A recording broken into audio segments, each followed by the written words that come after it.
Excel tables are like power tools. They make your spreadsheet smarter, faster, and way less error prone.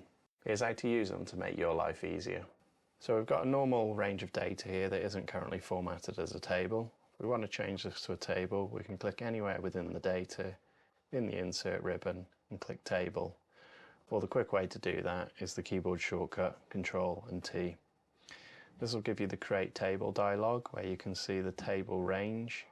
This has automatically picked up the right range for us, and we just need to let it know whether we've got headers or not using the tick box. I'm going to click OK. That's now created a table for us on that data range. The first thing that's useful to do is give the table a good name. The table name will come in useful later when we look at structured cell references. I'm going to call this T wages. Whenever we're clicked outside of the table, you'll notice there's no additional table features in the ribbon. However, when we click into the table, you'll see table design appears. We can click on this to have a look at further options to use in the table. Table styles will allow us to customize the look. I'm going to put this one as green, just going to change the titles for a bit of contrast to white. Click back into the table design ribbon. Some additional options we have here are to toggle on and off filters. We can give the first column or the last column bold using these. We can add banding to the columns or the rows.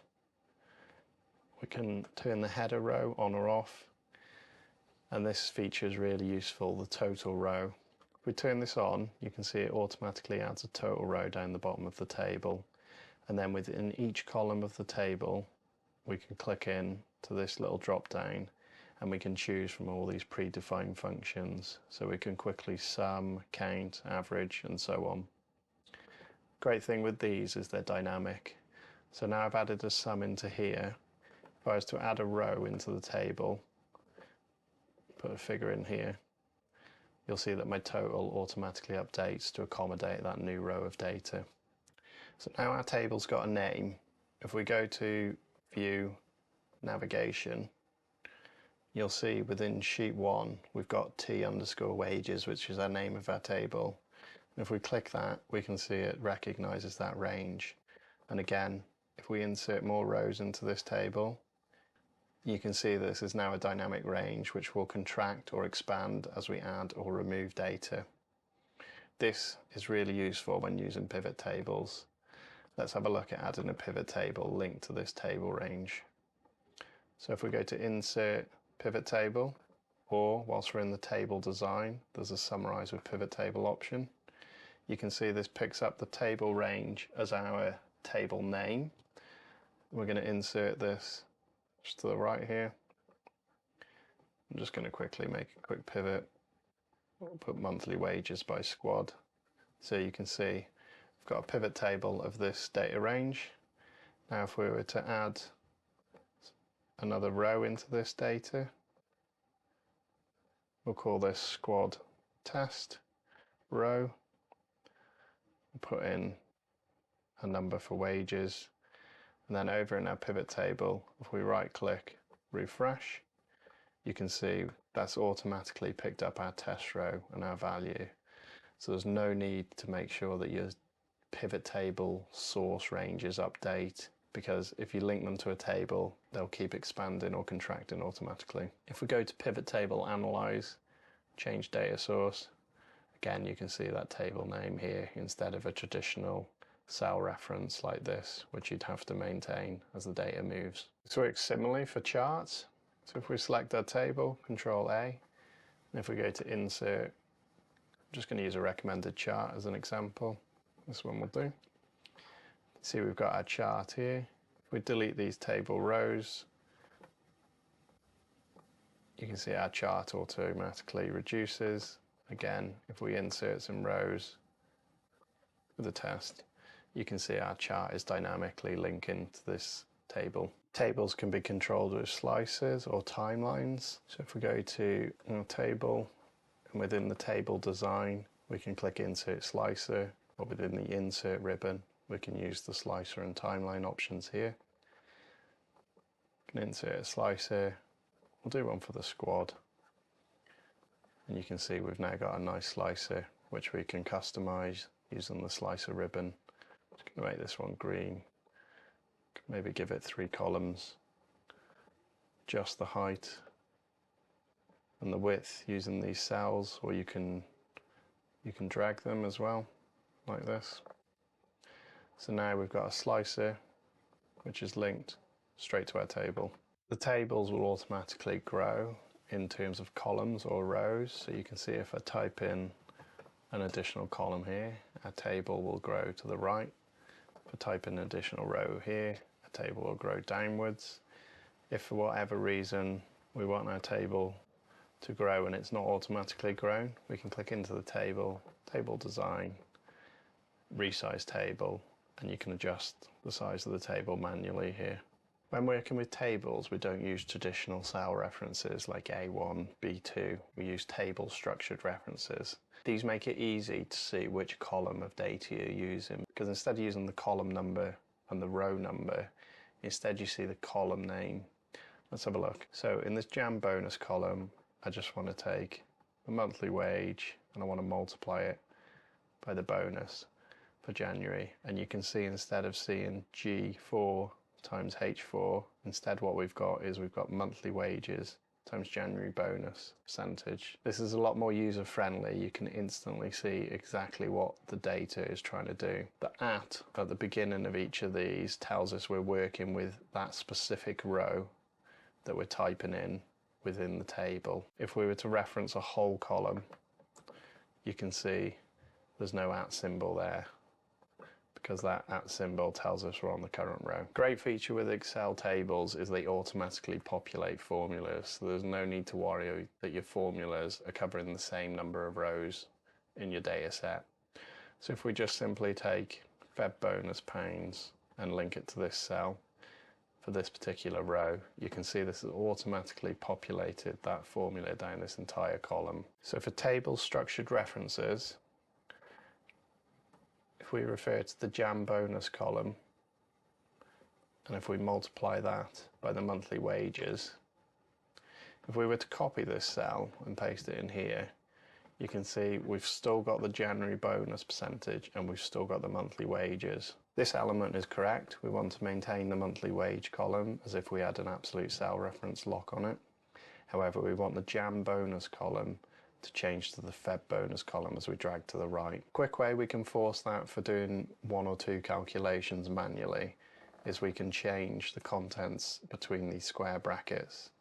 And you can see there's an automatic list that pops up with all our available options within the table. So we can quickly change this to the Feb bonus. We can double click this or press tab, and you can see now we have the Feb bonus times the monthly wages. However, this might well work with these couple of column examples we got here. If you've got lots of columns you're trying to drag a formula across, then you want a more automated way to do this. What we need to do is we need to trick Excel into thinking we're working with a range. So where we have the monthly wages, after this first closed square bracket, we can add in a colon, another set of square brackets openings. We can click the monthly wages tab and then close our square brackets. Excel now thinks we're working with a range, however it's the same column. If we press enter on that, if we were to copy and paste again to March, you can see we're still working with the February bonus column, but for March, because copying doesn't move column references. So I'm going to undo that, and instead I'm going to drag to the right. And now what we'll see is instead of the February bonus, we've got the March bonus percentage, and we've achieved that absolute cell reference on the monthly wage column now by introducing the colon and a second set referring to that same column. If you can't remember the syntax for this absolute cell referencing in tables, then there's a quick way of doing that automatically. If we type equals, and instead of just clicking the one cell, we're going to click 2, Excel is going to write that syntax for us. However, it's referring to the wrong columns. So we just need to change the January bonus percentage to be our monthly wages. And then we've instantly got that same syntax that I manually wrote out. and we can drag this to the right and it will maintain that same cell. You can see it doesn't quickly auto-populate as we drag to the right, but one quick way to do this is if we press the F2 key to quickly edit our cell and then our Enter key. That will act as if we've edited the cell, and once we've entered through that, it'll auto-populate. One great advantage of having your data within a table is you can quickly add this to Power Query by going to Data from Table Range, and that instantly passes that table into Power Query for you. Data validation lists and tables go really well together because your data validation list will automatically expand with your table. If we add a data validation list in here, and we choose our source as our table range, click OK. If we were to add in a new cell at the bottom called test, go to our data validation list, and you can see that test has automatically been included. So to have a data validation list that automatically grows, put your data within a table. Tables are great with conditional formatting, as the conditional formatting will auto expand with the table. So if we just click into the table, I'm going to add some conditional formatting to the wages. I'll just go with a simple data bar for now. If a new row of data comes in, give this some values.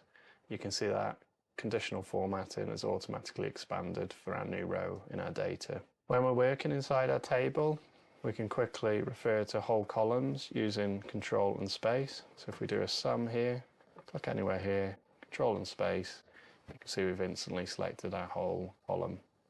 Likewise, if we were to be working with a row, we can click anywhere in the table and press Shift and Space. You can see we've instantly highlighted our row within the table.